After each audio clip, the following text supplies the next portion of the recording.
Welcome to The Last Word, brought to you by Montgomery Bank. Chris Popst, David Jenkins. Jenks! Hey, what's up? We got some football news. We got some football news. Thank God. Nathan Morgan. He resigned from Caruthersville. He left for Greene County Tech to be an assistant. Jimmy Jackson takes over, a longtime Caruthersville guy. Played for him in high school. Went to Mizzou, running back. I like the hire. The timing of it is off for both parties, I think. But what's your reaction to that? Well, the timing was the first thing I noticed. But you can't, when someone offers you a job, you can't, you don't pick that. Exactly. And I know that Greene County Tech, they hired a coach just a few weeks ago. And he was getting his staff together. Apparently, he's a pretty good coach from Kansas. His name's Don Simmons, pretty good coach. They really need to turn that Greene County Tech program around. They've been struggling for years and years. Yeah, I've looked at their records, and they haven't, I think, won more than 4 games in the last 5 years. And they're not really from what I remember, whenever I used to live down there, they're not a great program to start with. So that's a big thing. But I'm sure for his family, it's a good move for him. Definitely. For Caruthersville, though, Jimmy Jackson's a really good hire. I mean, I can't think of anybody else to come in, especially on a short notice type thing. I can't think of anybody better. He's, like you said, he's been to Mizzou.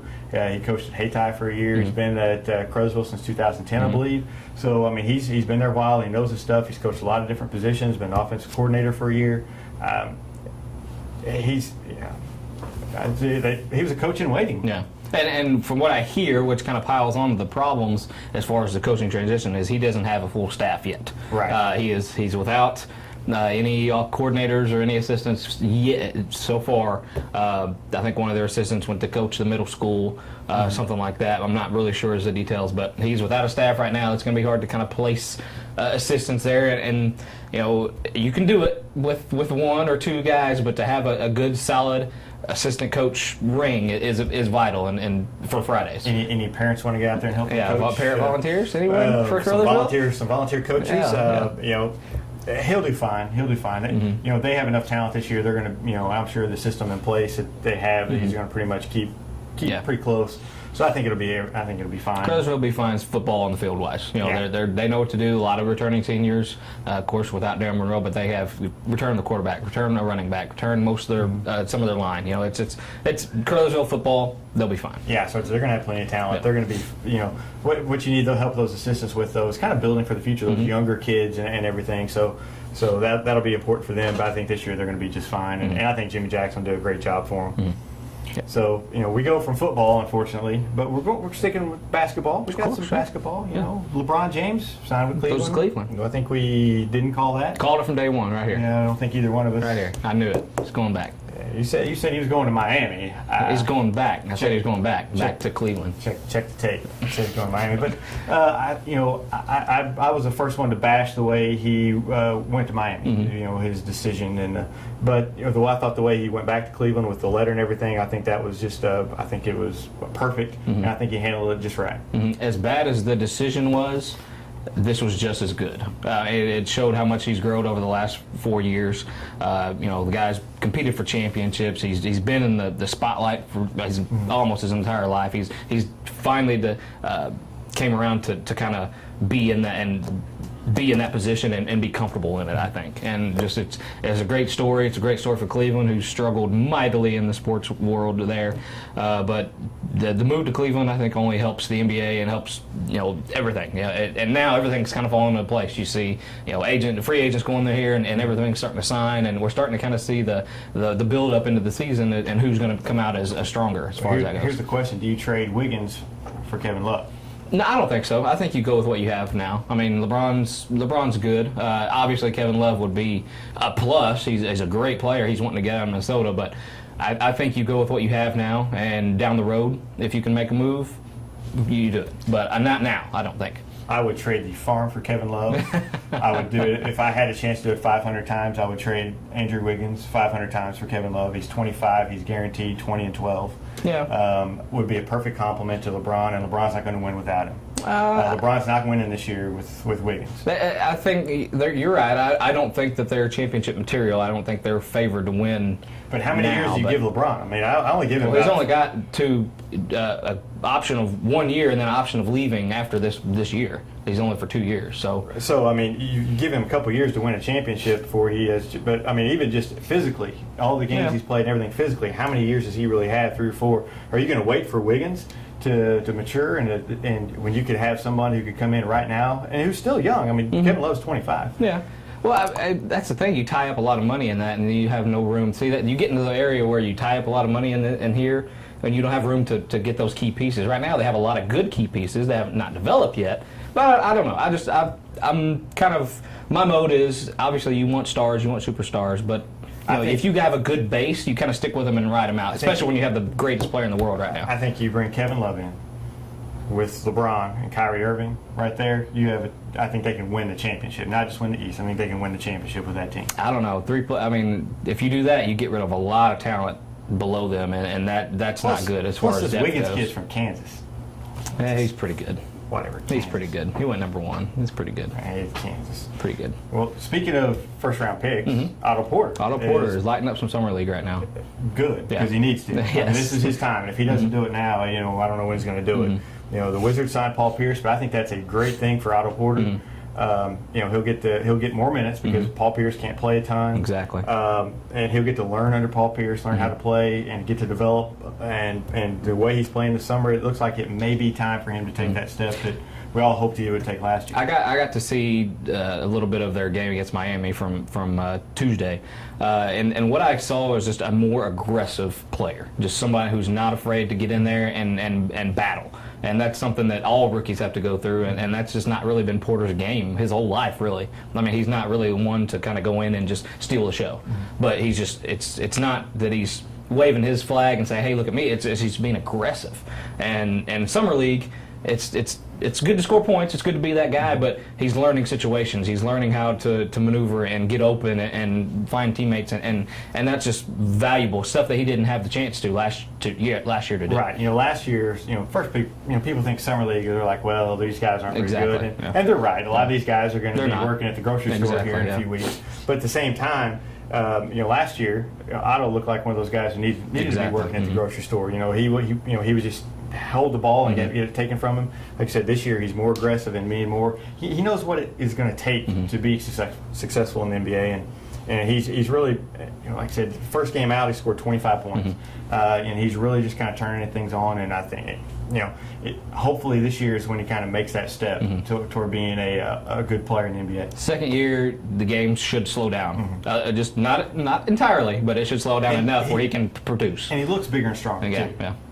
So that's another thing. We all said from the beginning he was going to have to put on some muscle, and it looks like he's done that. So hopefully his game's going to progress and he'll move on. I'm excited. This is NBA. Otto Porter is going to be getting more playing time. My Bulls are looking strong in the NBA. I mean, come on, they're right now. Bulls are looking strong. Yeah, that Pau Gasol move. Hey, nothing but depth. We got McBuckets going off in Summer League. Now, I know Summer League, but he's scoring. He's possibly the best scoring option in the draft this year, coming out of the draft. Well, he's going to have to because they got to. Exactly, and that's why I'm excited. Pretty soon they're going to start calling us to come shoot for him, and we know how bad that is. They're not calling me. I can't shoot. Me. He can shoot. Man, don't let him fool you. Don't let white chocolate over here. He'll fool you. We'll put him up. I'll put him up and put him up and put him up whether I'm making them or not. That's right. Don't let him fool you. Hey, got game over Dexter. Well, we've got to get off the basketball, and we have a special guest here. A special treat. A special treat for our viewer. Our viewer. We love you, man. We love you. We have a special treat. We're going to have our Cardinals blogger, Brian Dowdy, and we're going to have an interview with him. So watch it.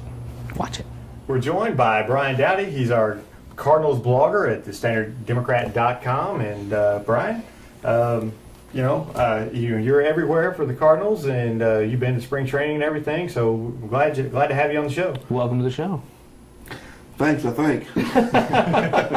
What, Brian? I have the voice for radio, so I'm not sure what I'm doing on here. Oh, he's That's cute. all right. Look at him, ladies. Face for radio. He's That's right. I have the face for not for TV, face for like newspaper. So you're fine. I think we're all just shouldn't be on camera, but anyway, we are here. We're here on camera. We're here for you. We're here for the Cardinals. Brian, All-Star game just happened.